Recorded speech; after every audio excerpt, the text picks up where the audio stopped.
You want to support Roland Martin Unfiltered? Be sure to join our Bring the Funk fan club. Every dollar that you give to us supports our daily digital show. There's only one daily digital show out here that keeps it black and keep it real as Roland Martin Unfiltered. By going to RolandMartinUnfiltered.com, you can make this possible. Is Donald Trump encouraging the Israeli Prime Minister to block 2 Muslim members of Congress from entry into Israel?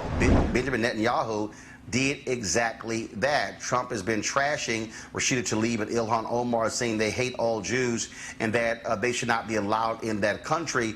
This has led to significant condemnation from House Speaker Nancy Pelosi and so many others as a result of this trip, which was scheduled to start on Sunday. A number of Democrats are going on this trip. Well, now all of a sudden we have a new issue. Trump, of course, has been attacking the 2 of them, trying to make the squad, that is Congressman Tlaib, Ilhan Omar, Alexandria Ocasio-Cortez, and Ayanna Pressley, the focus of his campaign efforts. And now he's going after these 2. Etan, I want to go to you first.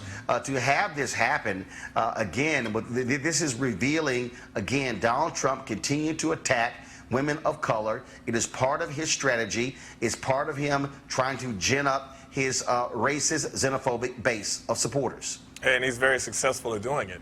You know, I mean, his entire strategy in the elections was pretty much to point to the Mexicans and say that the reason for, you know, your problems to white America is because of the Mexicans.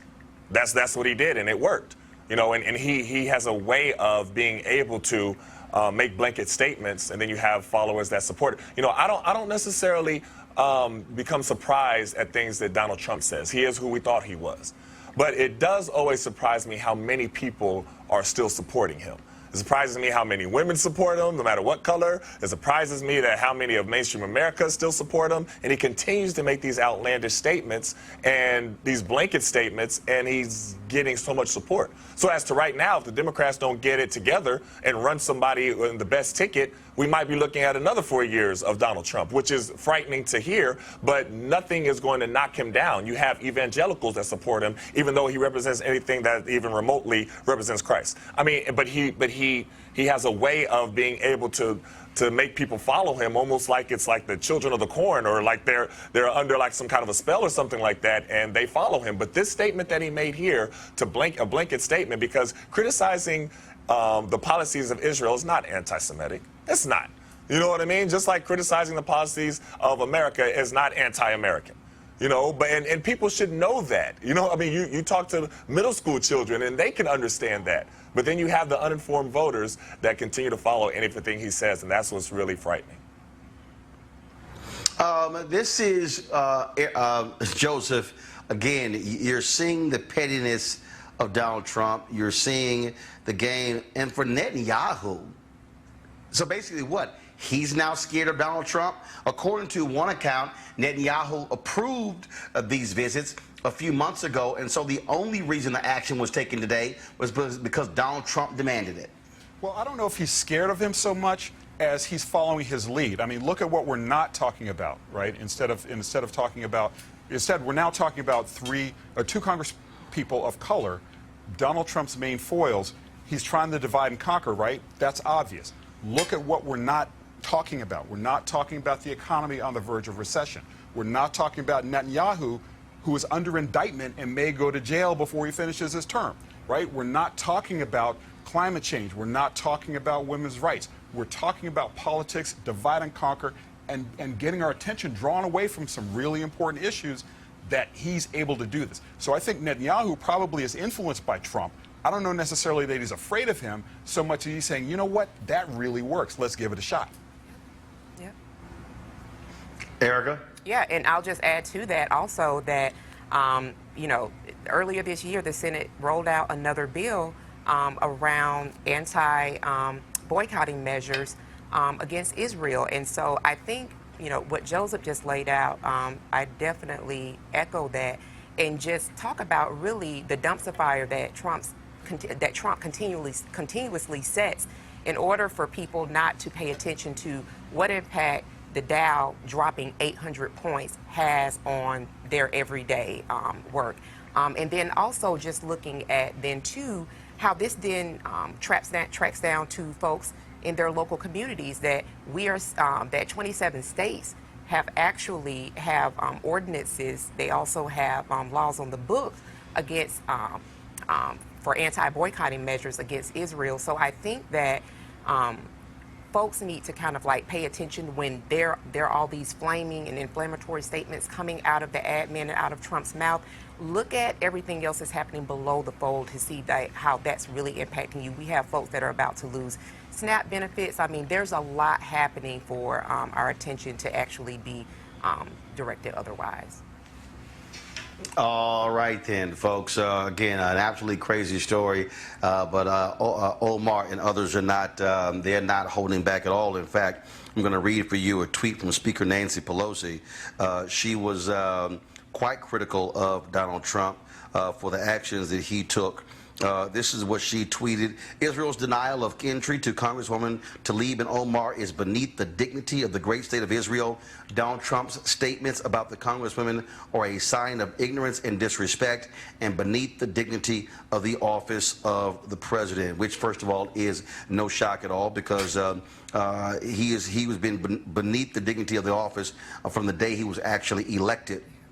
Also, this is what Ilhan Omar, she ripped Netanyahu. She said that Trump's Muslim ban is what Israel is implementing. Others have been saying the exact same thing as well. And that, Eton, is really what we're dealing with. This is a man who does not want Muslims in this country.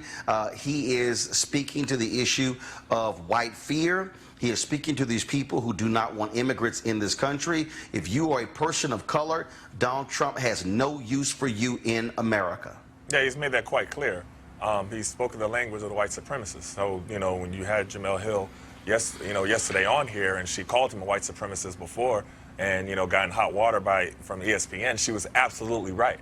When you have a mass shooter after mass shooter, and he doesn't want to say the word white, supremacist domestic terrorist. He doesn't want to say that word. But had the person have been Muslim, you know what I mean, he would have been, shouting it from the mountaintops that they're coming after us. And it's the whole fear politics. But you think that people would be smart enough to see that that's what he's doing and not be fooled by it. But it's working.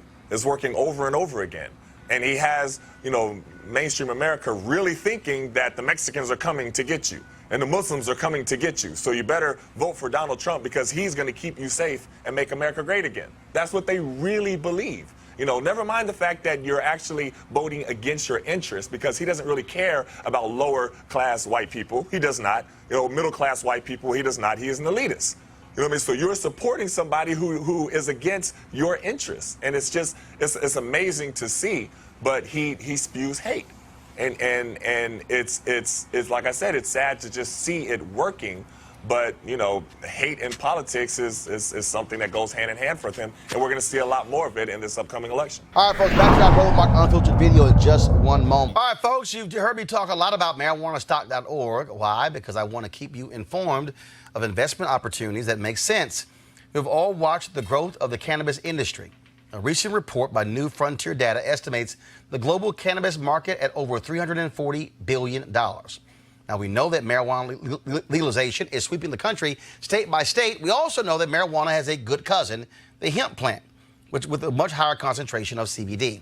That means hemp gives you all the medical benefits of marijuana without getting you high. Now, until recently, hemp farming was practically illegal in the U.S.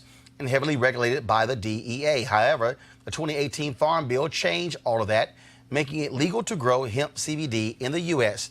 and creating one of the largest commodities worldwide. They need land to grow all of the plants. And folks, is it rocket science?